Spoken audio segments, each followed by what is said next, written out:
For more on the shooting, let's speak to Jeffrey Swartz. He's a law professor at the Cooley Law School. Jeffrey, first, great having you.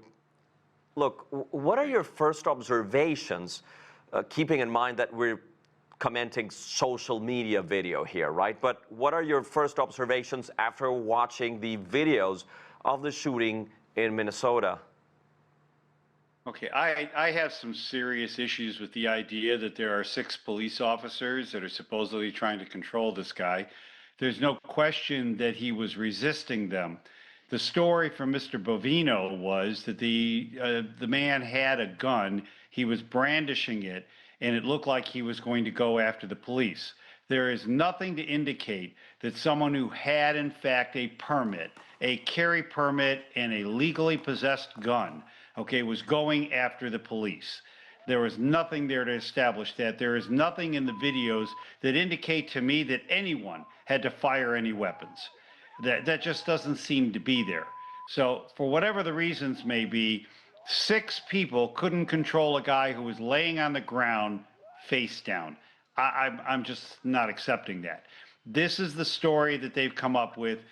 ICE has said, we're going to investigate this ourselves, and we're not sharing anything, and we're not involving anybody. We don't want the FBI in it. They've reached their conclusions and decided now we're going to put together evidence to substantiate that, but we're not going to let the local authorities get involved. Something very wrong. Jeffrey, let me try and understand this a little better. So what you see is actually 6 guys immobilizing or jumping on an individual, right? Is there beating him? Is there any possibility that an individual, because you're a super expert on this, right? I want to tap that. Is there any possibility that an individual under those circumstances could be any danger to these agents? Well, yeah, I'm not going to say that that's not possible. What I am going to say is that if you've got 6 people holding him, one holding each hand and one holding each leg, and another guy punching him in the side, and another one punching him in the face, for some reason or another, I just don't think he has the wherewithal to fire his weapon. And it's hard to believe that even if he had his weapon in his hand, that they did not have the means to take the weapon out of his hand. That just, all of this makes literally no sense. And do you see a pattern here? Do you see something more? Can you connect dots? I think the good word is that you're probably looking for something more sinister. Yes, I see something more sinister here. This is the 3rd shooting that's taken place in the Minneapolis area, the 3rd citizen who has been killed.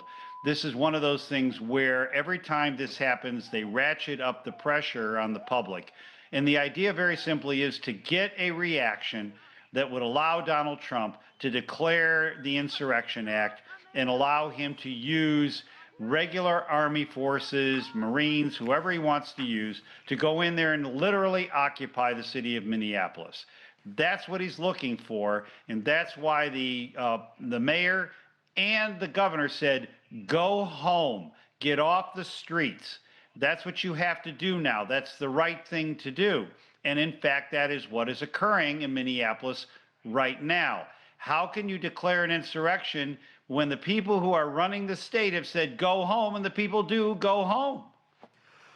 Jeffrey Swartz, thank you for your valuable insights.